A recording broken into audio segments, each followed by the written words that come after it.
We want to go out in the bush, or we want to go out in the desert and find a burning bush and have that calling on our lives. I don't think that's wrong, but I think ultimately our purpose is to live a faithful life to who we were created to be, in being image bearers of God and being faithful in loving God with everything that we have. So that, like the Jewish phraseology of loving God with all of our heart, soul, mind, and strength, it's kind of a stand-in for your entire being. With everything you have, love God with that by what you do, by what you say, by how you live. Like, do unto others as you would have them do unto you, right? That's the golden rule. But if you look at other religions, it's almost always framed in the negative. Don't do unto others what you don't want done to you. So there's a difference between not punching someone in the face and building someone a hospital. So the meaning of our lives is to love our Creator at the most fundamental level. At the basic level, and to understand how that expresses in everyday life. So Martin Luther, the German Protestant reformer, he said the faithful Christian shoemaker doesn't glorify God by sewing little crosses into the shoes, but by making really good quality shoes.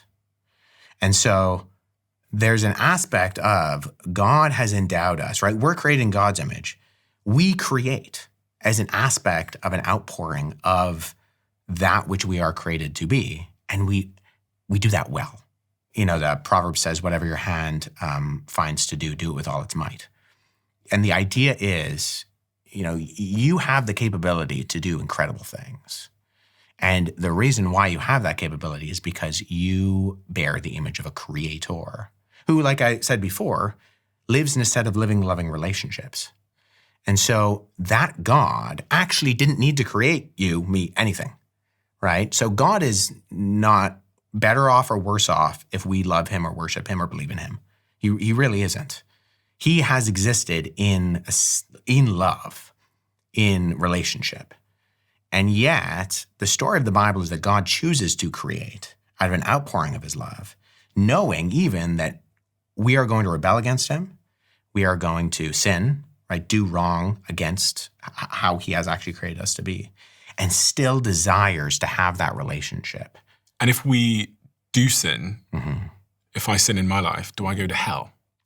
You don't. The answer to that is yes and no, but am I going to hell? Are you going to hell? Stephen Bartlett. Is Stephen Bartlett going to hell? This is the clip that they're going to put online, right? Wes says Stephen Bartlett is going to hell. Here's the thing. Everybody is going to hell. Everybody. Here's how I've said it in the past, right? The Bible is very clear.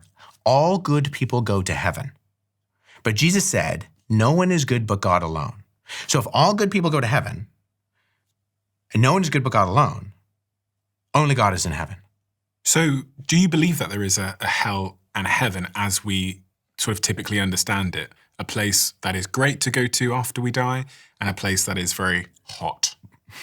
Place that's very hot. There's a lot of imagery of like fire and weeping and gnashing of teeth. I think a lot of that is kind of reflective and allegorical more than it's like a physical, tangible thing that is, most of our perceptions of hell are largely shaped by depictions in the Middle Ages of Dante's Inferno and that kind of thing, right?